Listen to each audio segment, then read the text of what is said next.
And laid between us, how high the mountain I could not climb.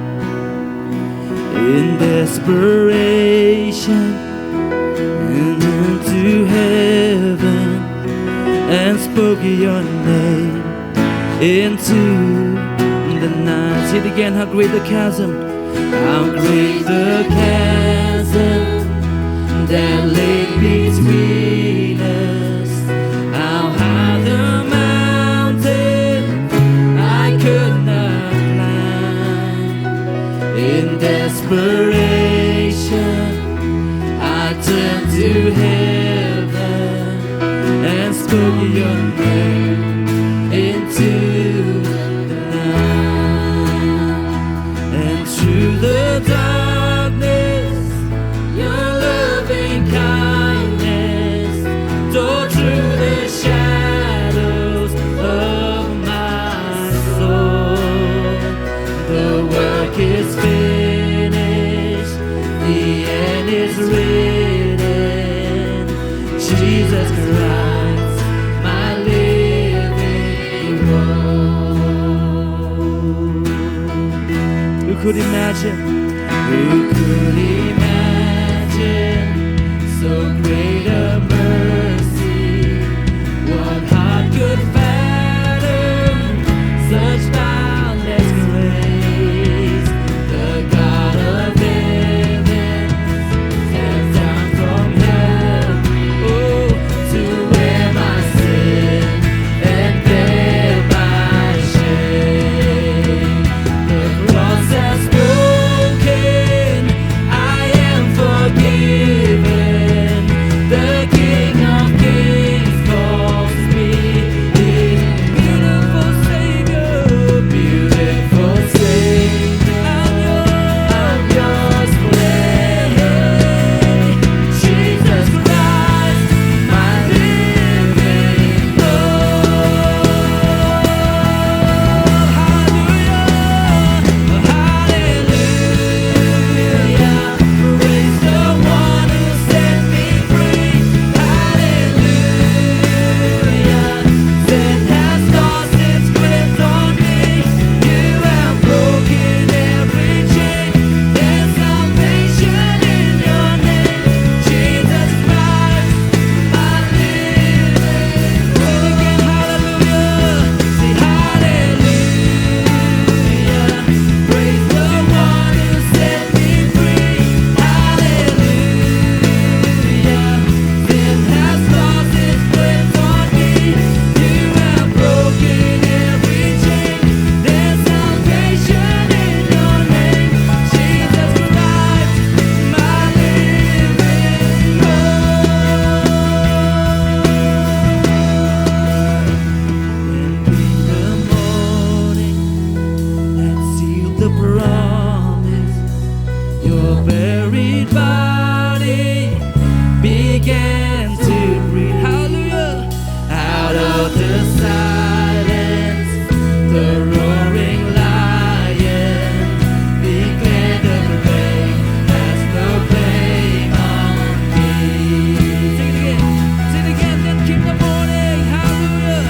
Then came the morning that sealed the promise. Your buried body began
hope, Lord God.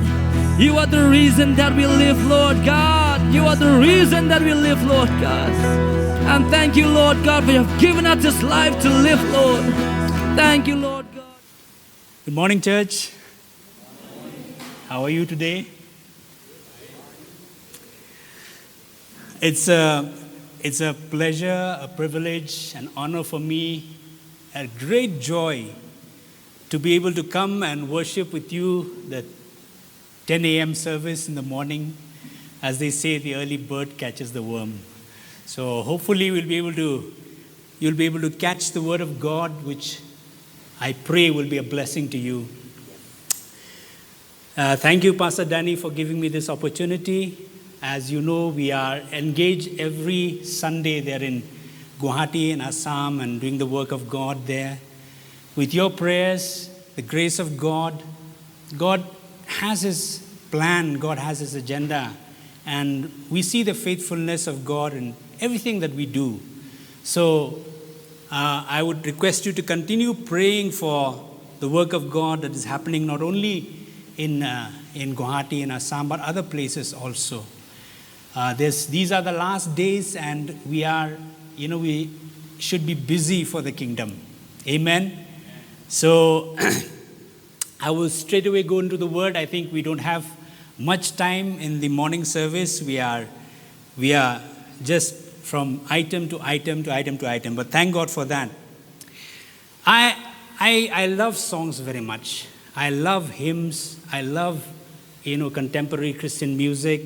And whenever I get the opportunity of listening to songs, I listen not only for the tune, not only for the music, but for the lyrics, for the message.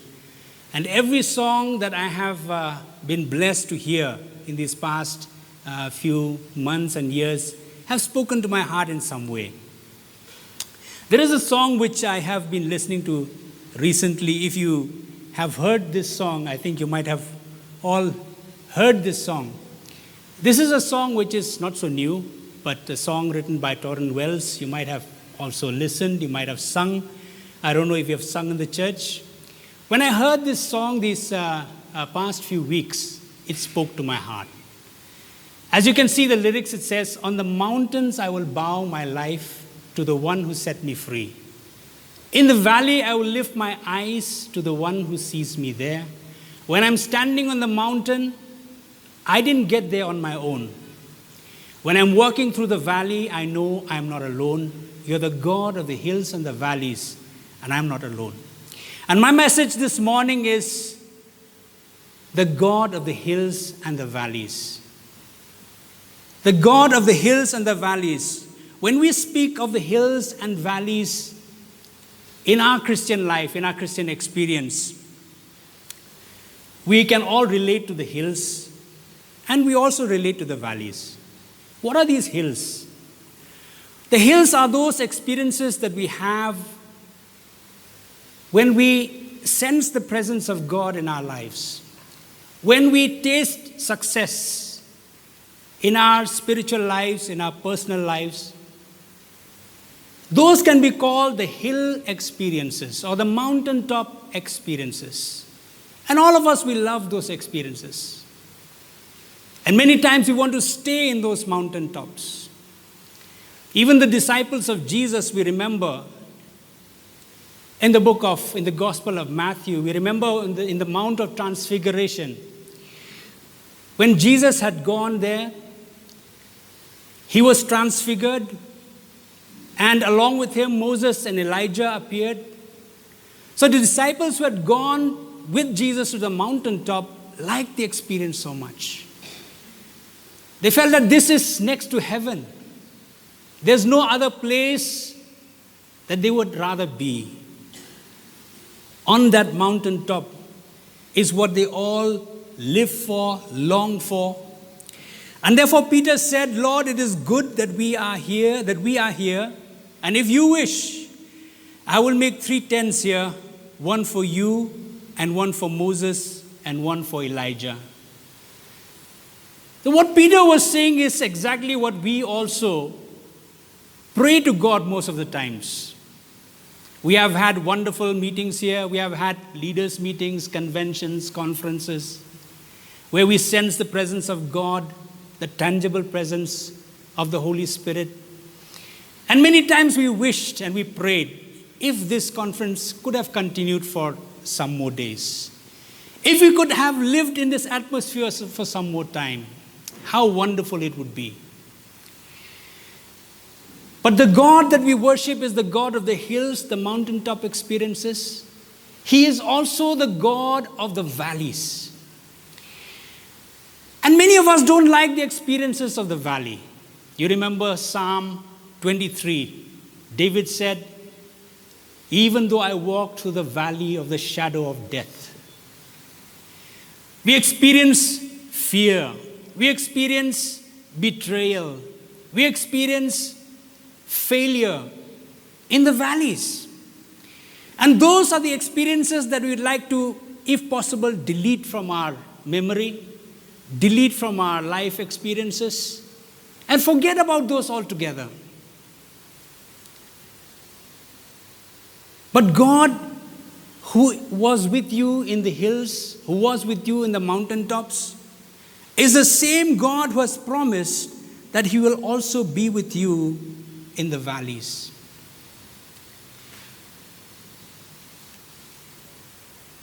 When the nation of Israel was released from captivity, when they were set free, when Moses had gone and set them free from captivity in Egypt, there was a promise that God made through this man, through Moses. And I would like us to look at one or two verses from the book of Deuteronomy. We will find this in Deuteronomy chapter 11, verse 10 and 11.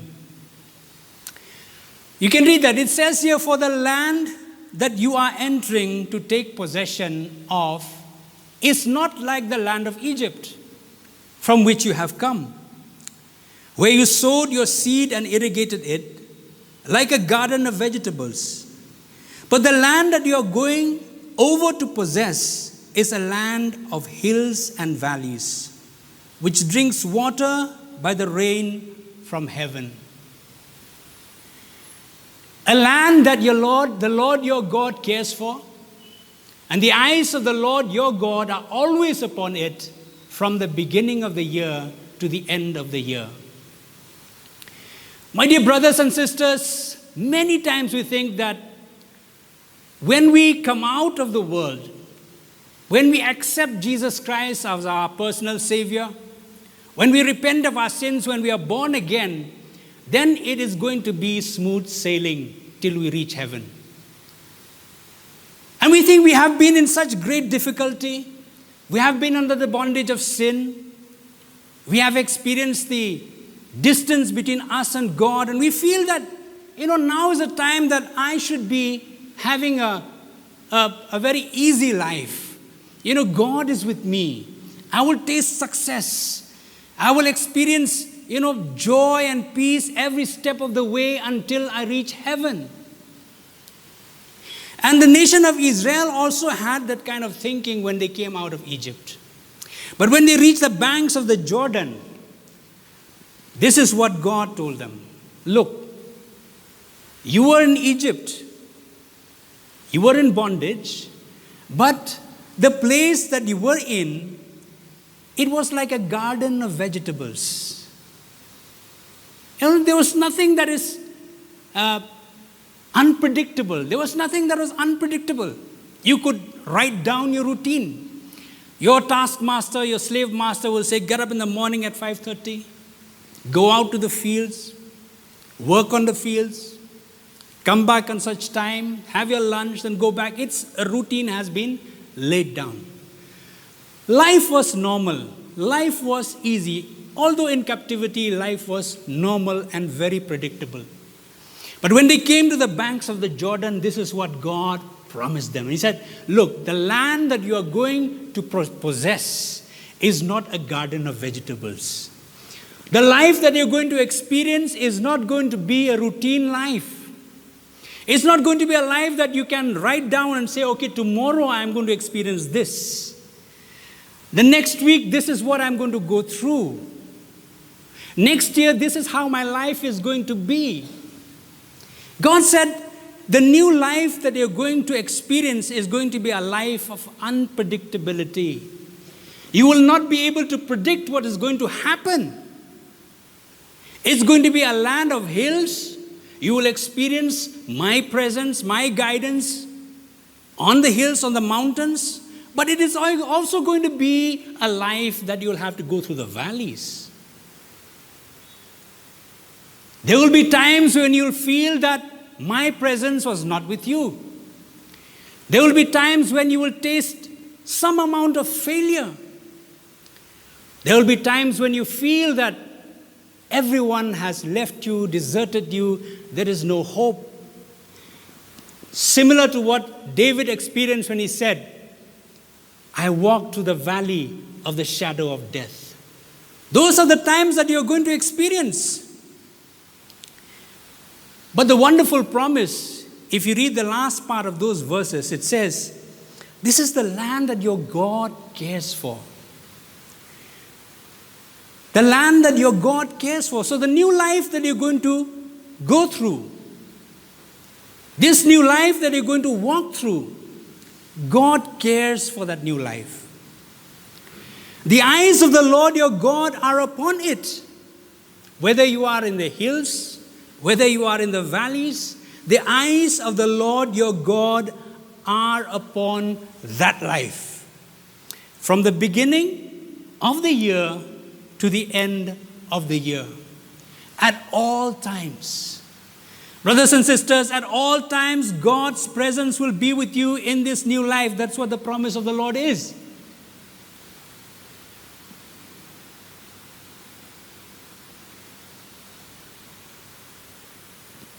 A lot of the people, not only believers, but also unbelievers, sometimes think that, look, the God of the Christians promises a lot of peace. Nowadays, promises prosperity, health, wealth, well-being. That's an easy life. That kind of God, if the people are happy, if the people are always full of joy, what can we tell them? So the people of the world will say, what can we tell them? Can we tell them that you're missing something?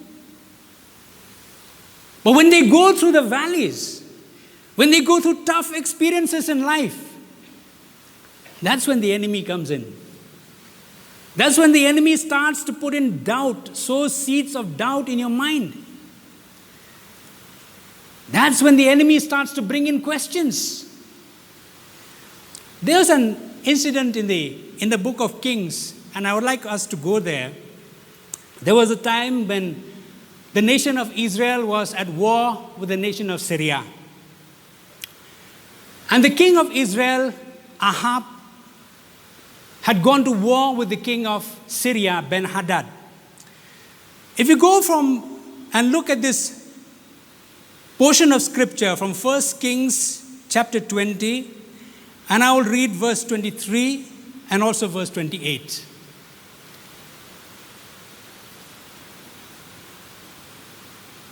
First Kings chapter 20 and verse 23 says, and the servants of the king of Syria said to him, so there was a war, a battle between the armies of Syria and the armies of Israel.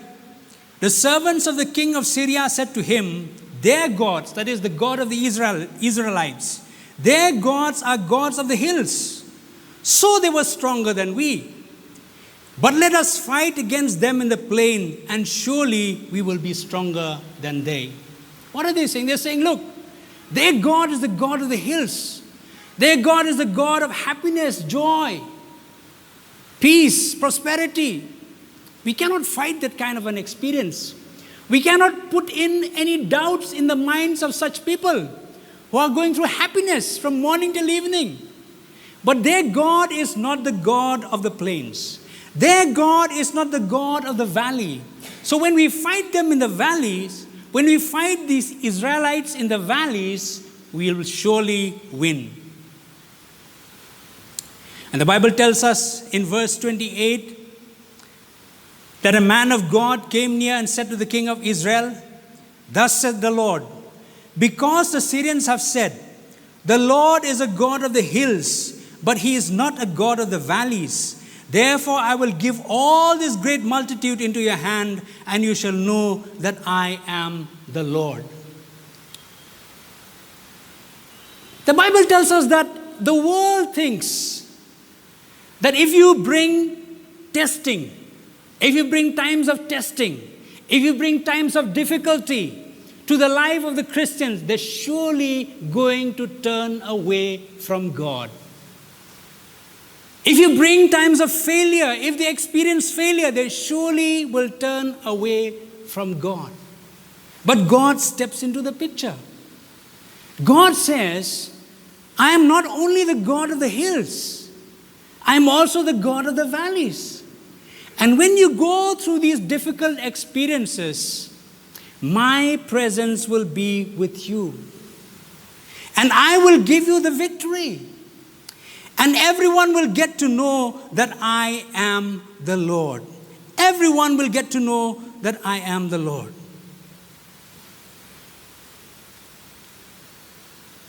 I don't know, brothers and sisters, what about your life? Is it easier for you to serve God when you are on the mountaintop? Is it easy for you to serve God, continue believing in the Lord when you are in the valleys? I heard one man of God say that, our faith is nothing but believing loyalty. Are we loyal to God when we are going through the valley experiences? Are we loyal to God when we are facing difficulties? When there are trials? When there are testings? Are we loyal to God? Remember, God is always there. My eyes are on that land, God says. My eyes are on the hills. My eyes are on the valleys. It doesn't matter what you are experiencing right now. It doesn't matter where in your spiritual life you are right now. Whether you are experiencing the presence of God close to you, whether you're hearing from the Lord, whether when you read the Word of God, God speaks to you through the Scriptures. The Holy Spirit's anointing presence is with you all the time. It doesn't really matter whether you are there or you feel like you're facing defeat. You're struggling from one defeat to another. You're struggling from one failure to another. And you feel that you have lost all hope. You tend to think, where is the joy that I experienced? When is this time going to pass away? I used to tell my friends that there's a wonderful phrase that we find all the time in the Bible. And that is, it says, "It came to pass." Especially for difficult times, brothers and sisters. Difficult times are not here forever. Difficult times come to pass. When we look back, after we have climbed the mountains, after we have gone through the valleys, when we look back, we will definitely see the hand of God upon us, the eyes of God upon our lives, because that is the promise, the unfailing promise of God upon our lives. And I would like to give you a friendly admonition, so to say. Do not always look towards the mountaintop experiences. At the time when you are not feeling the presence of God, most of the times God is at work in you. We go by feeling. We are human beings. We are emotional beings. We go by feeling. When we feel the presence of God, when we feel the anointing, when we feel goosebumps, we like that experiences. We like those experiences. And we look for those experiences. Whether it is listening to a particular man of God, whether it is going to a particular fellowship, we look for those experiences always. But let me tell you, you don't have to look for God only in those mountaintop experiences. when you are not feeling, when it feels that, God is so far away from you, those are the times when God is actually working in your life. Those are the times when God is actually reconstructing something inside of you. Those are the times when God is realigning something inside of you. And you're not experiencing that, the joy, the presence. It's okay. It's a valley experience. It's part of life. It's part of the spiritual landscape. We'll have to go through that. That is the time when we become strong. Brothers and sisters, we want to be mature sons of God. That's what the Bible tells us, that creation is waiting for the revelation of the mature sons of God. We don't want to keep on feeding on milk for the rest of our spiritual lives. We want to be strong. We want to be an answer to other people who go through depression. We want to be an answer to people who go through broken families. And unless God has worked in you, first of all, you cannot be an answer to them. But if God has already worked in your heart, realigned something, reconstructed something inside of you, like Jesus said, rivers of living water will flow out from inside of you and people will find relief. You may not have to think so much. It'll come out naturally from inside of you and you will be an answer to so many people. Mountaintop experiences are good. I'm not belittling, the experiences that we have when the presence of God is so real, the anointing is so heavy. Those are good times. But those times do not last forever. And the Word of God says, if you look at the book of Isaiah, chapter 54 and verse 10, chapter 54 of Isaiah and verse 10, it says, "For the mountains may depart and the hills be removed."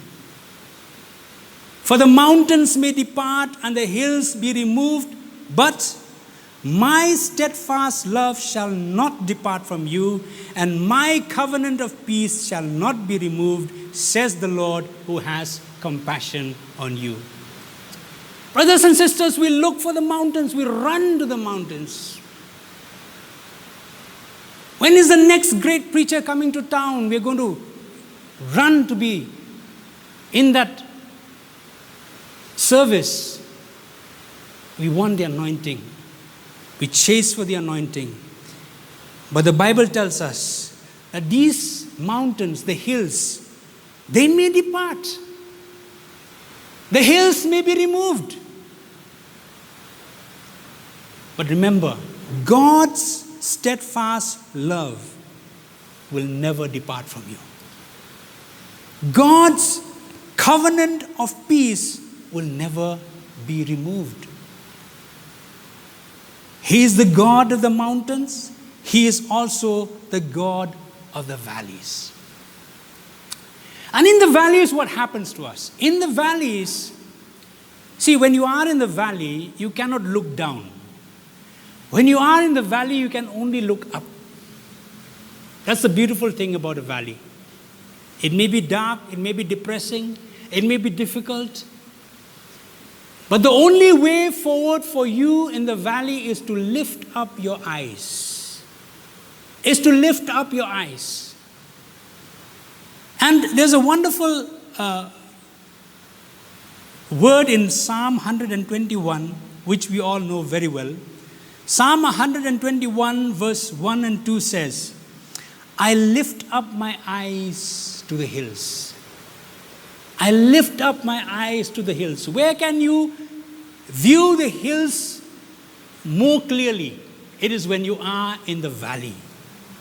When you are in the valley, you lift up your eyes and you look to the hills. The psalmist follows up and says, "Where does my help come from?" I lift my eyes to the hills. Where does my help come from?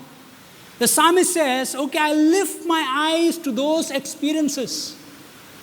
Last year I had this wonderful experience in that conference.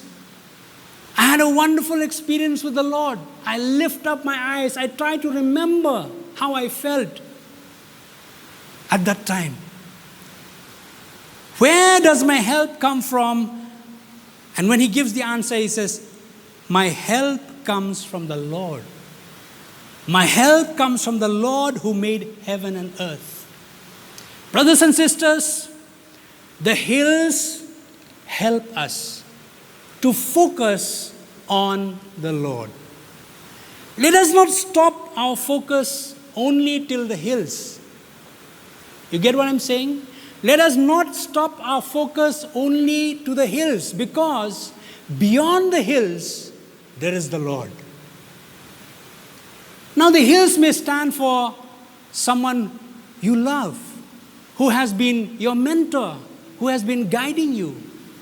The hills may be an experience you have had in some fellowship, in some church, in some organization. The hills may be the times when God has really blessed you with His wonderful presence. Those are the hills that we tend to look up to when we are down in the valleys. I would like to call that person. I would like to meet my mentor. I would like to look back at my notes. I would like to go back and see what happened. How was that experience when I was there on that mountaintop? Now, those are all good. The psalmist says, I lift my eyes, I see the hills, but I do not stop there. Because beyond the hills, there is the Lord. Beyond the hills, there's the Lord who is the maker of the hills. He is the maker of those mountaintop experiences. He is the maker of that great man of God. He is the maker of those wonderful churches, fellowships, conventions, conferences. So I lift up my eyes in the valley. I look to the hills, but I don't stop at the hills. I look beyond the hills and I see the Lord who is the maker of the hills. My prayer is that this morning, God will clear your vision so that you will be able to see that there is a Lord, that there is a God who has promised that my eyes will be on this land, both on the hills as well as on the valleys.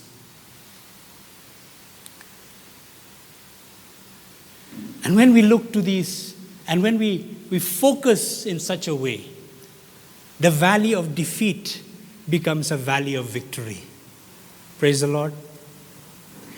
There's a word which has appeared only once in the Bible.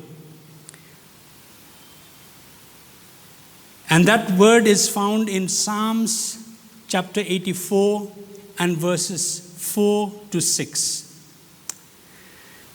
It says here, blessed are those who dwell in your house, ever singing your praise. Blessed are those whose strength is in you, as they go through the valley of Baca. The valley of Baca means the place of tears.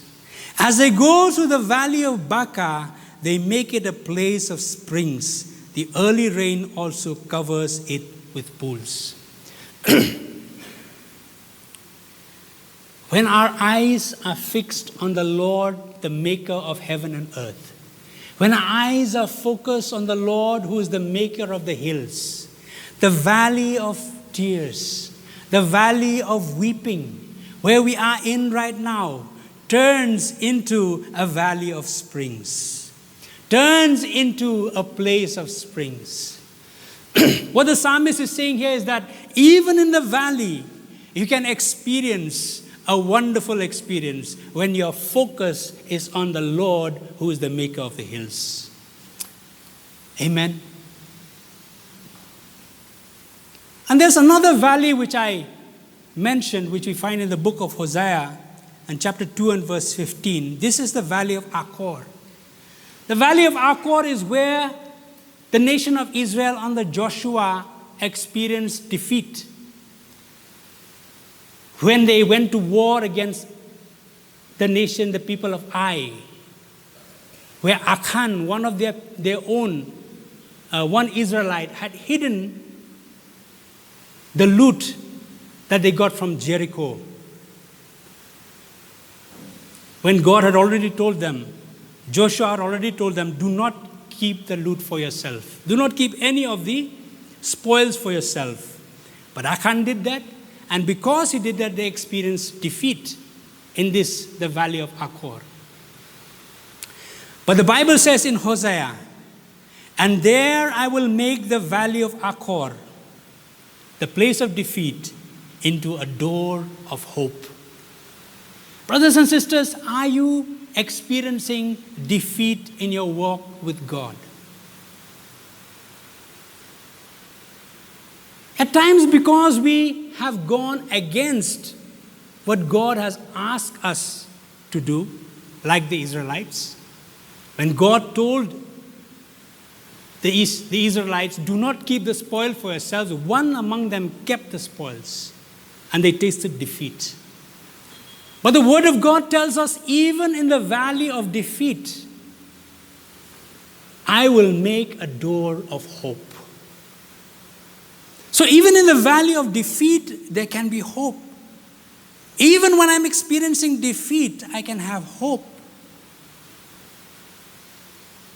This is the wonderful promise of the God of the hills and the God of the valleys. And we draw strength from this God because, as I said in the beginning, we cannot schedule the mountains and the valleys in our lives. We cannot schedule the mountains and the valleys. We cannot tell God, okay, if I have to go through difficult times, let it not be today. Let it not be this year. Let it be next year. This year I have so many programs. This year I have so many things to get done. Let it be next year when I am stronger, when I have come out of this mess. Then, Lord, you can schedule the valley for me. But we can't do that.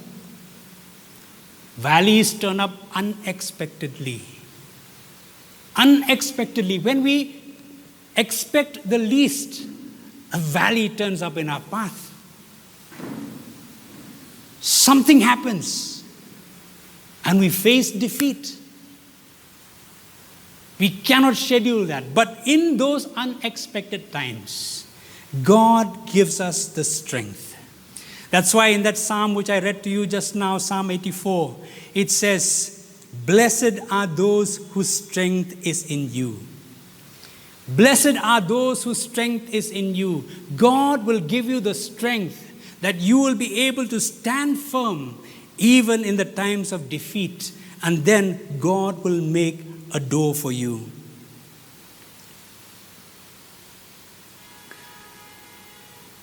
I'm coming to the end of the message, and I would like to tell you this, that there is going to be a time, there's going to be a day when everything that we see, the hills, the valleys, everything will be brought low. The hills will be brought low, and the valleys will be lifted up. That's what the Word of God says in the book of Isaiah, chapter 40 and verse 5. Chapter 40 and verse 5. It says here, every valley shall be lifted up, and every mountain and hill be made low. The uneven ground shall become level, and the rough places a plain. And the glory of the Lord shall be revealed, and all flesh shall see it together, for the mouth of the Lord has spoken. One day our trials will end.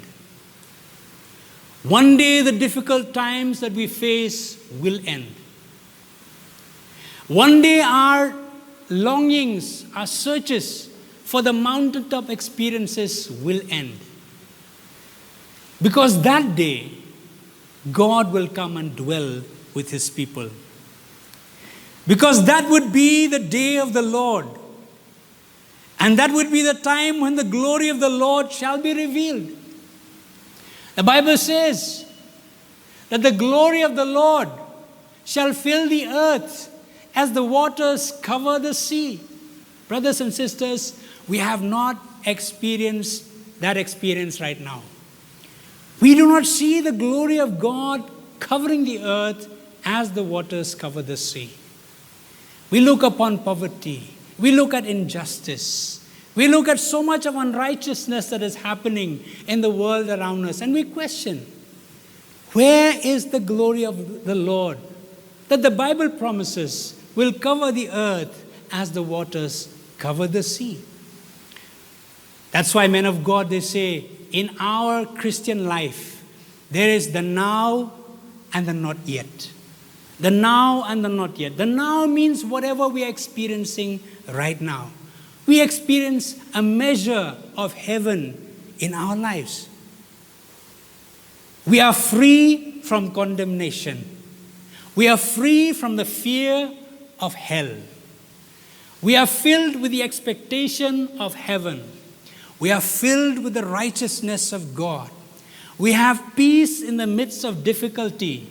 That is the now part. Even in the valley, we experience hope. Even in the valley, we experience joy. That is the now.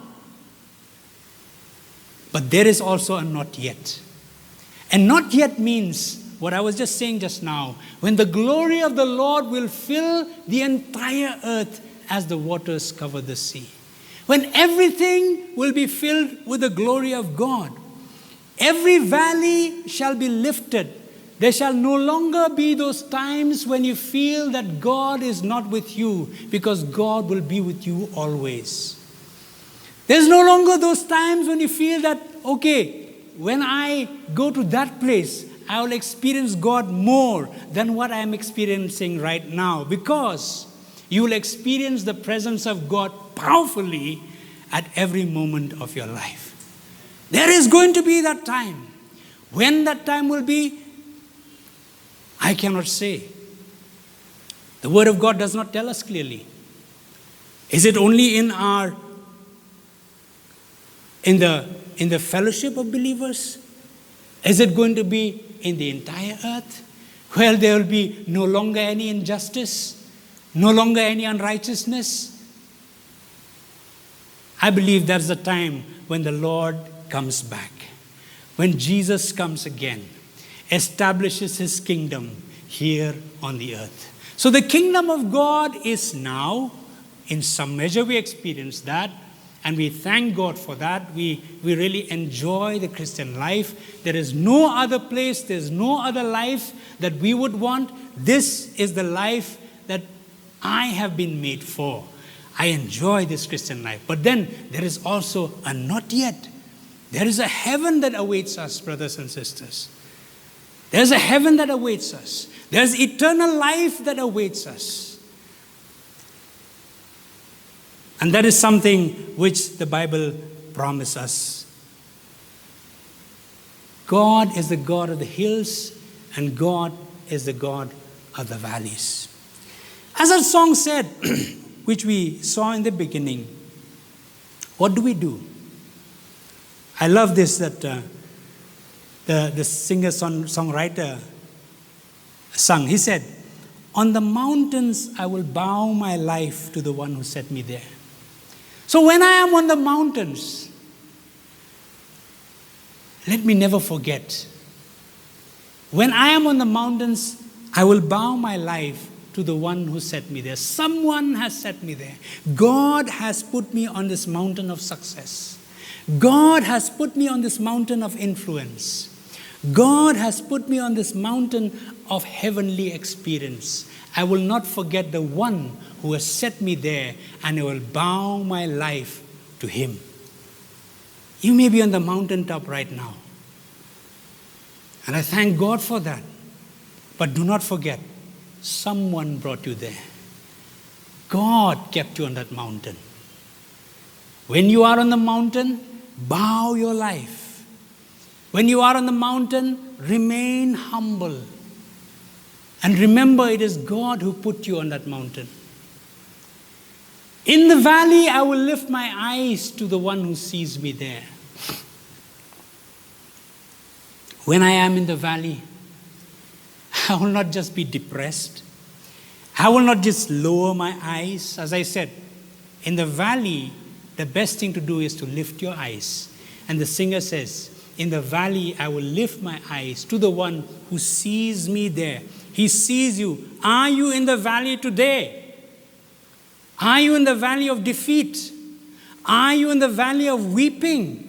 Are you in the valley of tears? In the valley, I will lift my eyes to the one who sees me there. He sees you. He sees you there. When I'm standing on the mountain, I didn't get there on my own.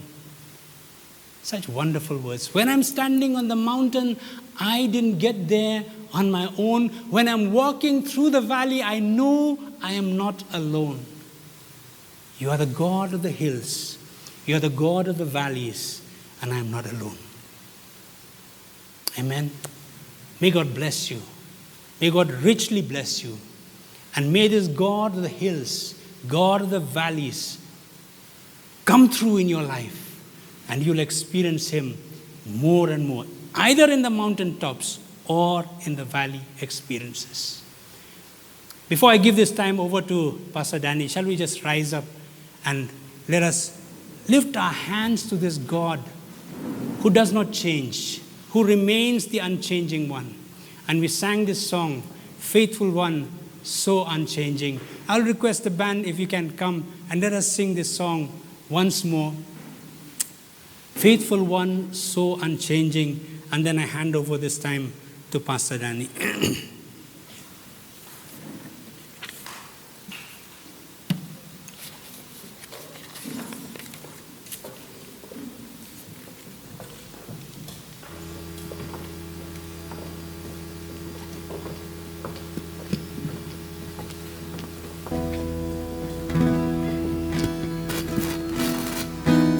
Faithful one, so unchanging,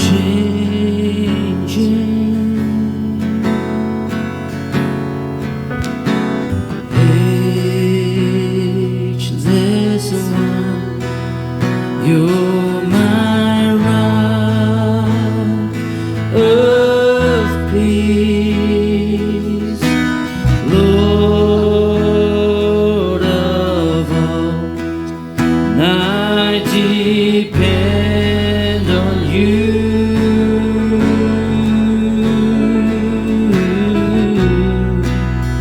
I call out to you again and again. And I call out to you again and again. You are my rock. You are my rock in times of trouble. You lift me up. You lift me up when I fall down. All through the storm, your love is, oh Lord, the anchor. My hope is in you alone. You are my rock. You are my rock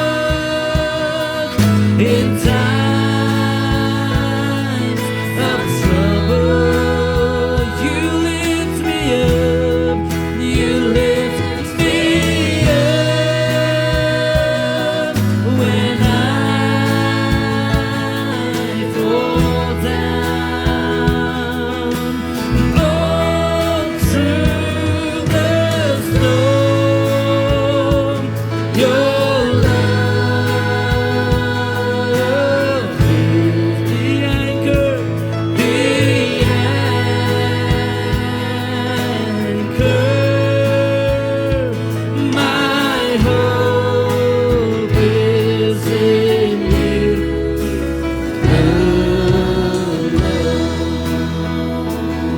love is the anchor.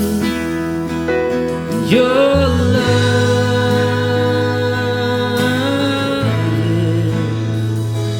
is the anchor. My hope is in you. Amen. Hallelujah. Father, we just thank you, Lord. We thank you, Father. You're the Lord of the hills, the mountains, and you are the Lord of the valleys. We thank you, Lord, at all times you are with us, O God. You are the faithful one who is unchanging, O God.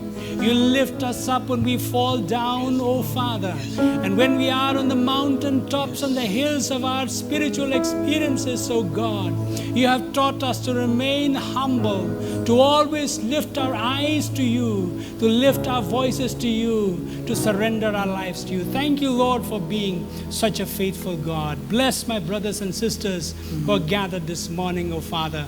Bless this 10 o'clock morning service, O God. Thank you once again for your faithfulness. In Jesus' name we pray. Amen. Amen. Amen. Amen. Yeah. Hallelujah. As Pastor Calvin has said, that even if we're going through the valleys, or we are there on top of the mountain, God is there with us. That's so comforting to know that God is with us always. Even if we are down in the valleys, those are the moments that we experience God so evidently in our life. And if you're going through a valley situation in our life, even now, look up to God, look up to the mountains, and there you'll find God. There you'll always find God, because He's always there with you. He's always there with you. As the Word of God says, we will come near to Him and He will come near to us. Dear Heavenly Father, we thank you, Lord, for this wonderful time that we have, O God, that you have spoken to us, O God. Yes, Lord, we do have our valleys, O God, and we do always also have our mountaintop experiences, O God. But Lord, in all these experiences, O God, we know that you are always there. When we are down in the valley, Lord, you will never leave us, O God. Even, Lord, we are on top of the mountain, there you are with us, O God. We thank you, Lord, and in every situation of our life, you will never leave us nor forsake us, O God, because you said it by your own words. Jesus, you will never leave us nor forsake us, O God. We thank you, Lord.